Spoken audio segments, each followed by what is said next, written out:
जय हिंद दोस्तों, कैसे हो आप सभी लोग। उम्मीद है मस्त और बिंदास होंगे और अपनी पढ़ाई बहुत अच्छे से कर रहे होंगे।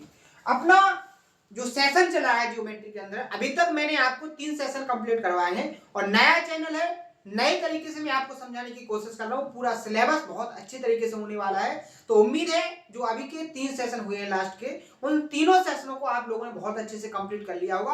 आज चौथे सेशन में अपन बहुत ही इंपॉर्टेंट कॉन्सेप्ट को सीखने वाले हैं और क्वेश्चनों की प्रैक्टिस को भी करने वाले हैं। ठीक है, तो शानदार तरीके से आप समझिए, बहुत अच्छे से मैं आपको समझाने की कोशिश करूंगा और आपको समय के अंदर सिलेबस पूरा होगा और आपके सिलेक्शन की पूरी तैयारी होगी। ठीक है, तो आइए आज के सेशन को स्टार्ट करते हैं। तो मैंने आपको जो लास्ट का सेशन हुआ था, लास्ट के सेशन में मैंने आपको दो कॉन्सेप्ट बहुत ही इंपॉर्टेंट बताए थे जो एग्जाम के पॉइंट ऑफ व्यू से बहुत ही इंपॉर्टेंट है। कौन कौन से?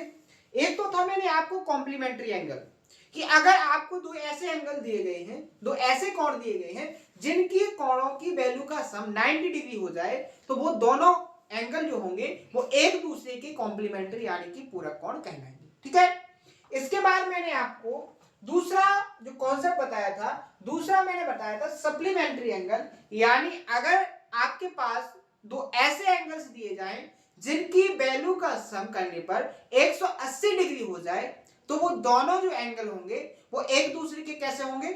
कॉम्प्लीमेंट्री सप्लीमेंट्री एंगल होंगे। बात समझ में आई? यानी समपूरक होंगे।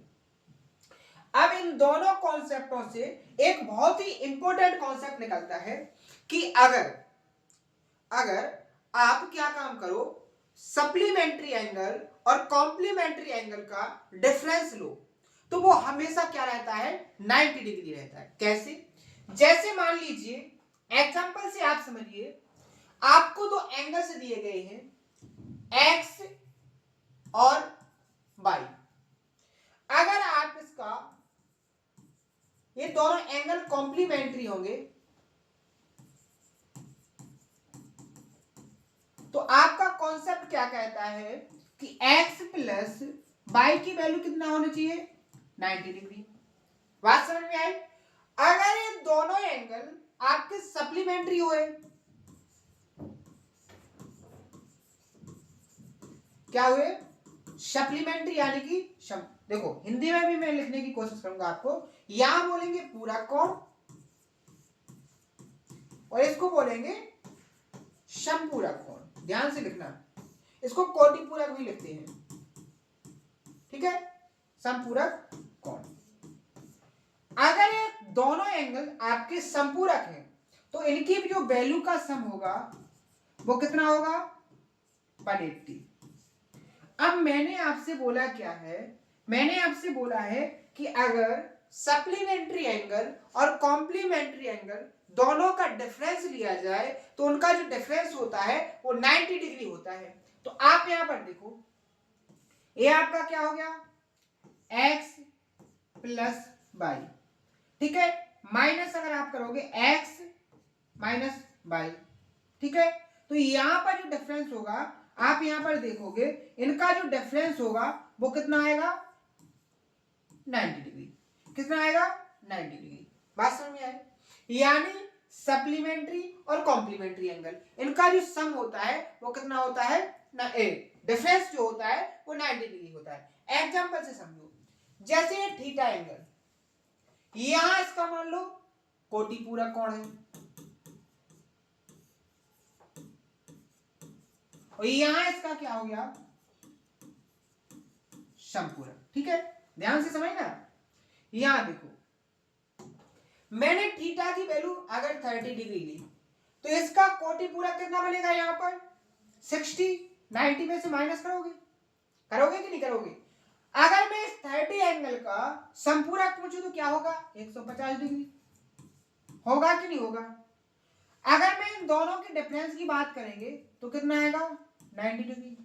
जैसे अब दूसरा एंगल मैंने लिया है, आपको हर एक कॉन्सेप्ट बहुत अच्छे से समझ में आना चाहिए। जैसे मैंने आपको 60 डिग्री लिया है, इसका कोटि पूरक क्या हो जाएगा? 30 डिग्री। अगर बात करेंगे संपूरक का, तो 60 डिग्री का संपूरक क्या होगा? 120। और अगर इनके डिफरेंस की बात करोगे तो क्या होगा? 90 डिग्री। बात समझ में आई? कॉन्सेप्ट समझ में आ गया ना, कि अगर दो कॉम्प्लीमेंट्री और सप्लीमेंट्री एंगल दिए गए हैं तो उनके बीच का जो डिफरेंस होगा वो 90 डिग्री होगा। अभी इस पर कॉन्स्टेंट प्रैक्टिस करवाऊंगा आपको, बहुत अच्छे से समझ में आएगा। ठीक है, एक कॉन्सेप्ट और देखते हैं, उसके बाद क्वेश्चन को सॉल्व करते हैं। बहुत ही इंपॉर्टेंट कॉन्सेप्ट है। जैसे कोई एक एंगल है, ये आपके सामने मैंने एक एंगल बनाया, इस एंगल की वैल्यू मान लीजिए 2 थीटा है। ठीक है, और इसका जो एक्सटीरियर एंगल बना है इसकी वैल्यू कितनी हो गई, मान लीजिए 2 अल्फा हो गई। ये 2 मैंने क्यों लिए वो आपको मैं अभी समझाऊंगा। ठीक है, तो कॉन्सेप्ट क्या बनता है कि किसी एक एंगल का आप यदि इंटीरियर एंगल बाइसेक्टर और एक्सटीरियर एंगल बाइसेक्टर यानी कि आंतरिक कोण समद्विभाजक और बाह्य कोण समद्विभाजक अगर खींचते हो तो वो दोनों के बीच का जो एंगल होगा वो 90 डिग्री होगा। समझो, जैसे मैंने इंटीरियर एंगल इसका एंगल बाइसेक्टर खींचा, ये आपका इंटीरियर एंगल बाइसेक्टर हो गया। ये अगर 2 थीटा था तो आपका ये कितना हो गया, यहां पर थीटा, और ये भी हो गया थीटा। ठीक है, इसी प्रकार मैंने इसका एक्सटीरियर एंगल बाइसेक्टर खींचा। क्या खींचा, एक्सटीरियर एंगल बाइसेक्टर खींचा, ये वाला। अगर ये 2 अल्फा था तो ये क्या हो गया, ए भी अल्फा हो गया और ए भी अल्फा हो गया। ठीक है, मैंने कहा क्या है, मैंने आपसे बोला है कि जो इंटीरियर एंगल बाइसेक्टर और एक्सटीरियर एंगल बाइसेक्टर है, इन दोनों के बीच जो एंगल बनता है वो 90 डिग्री का होता है, यानी ये जो एंगल होगा वो 90 डिग्री का होगा। कैसे कैसे उसको समझो।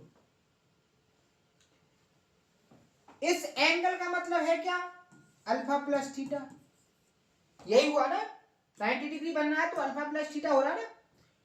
अगर मैं इस कंप्लीट एंगल की बात करूं तो क्या हो जाएगा, 2 अल्फा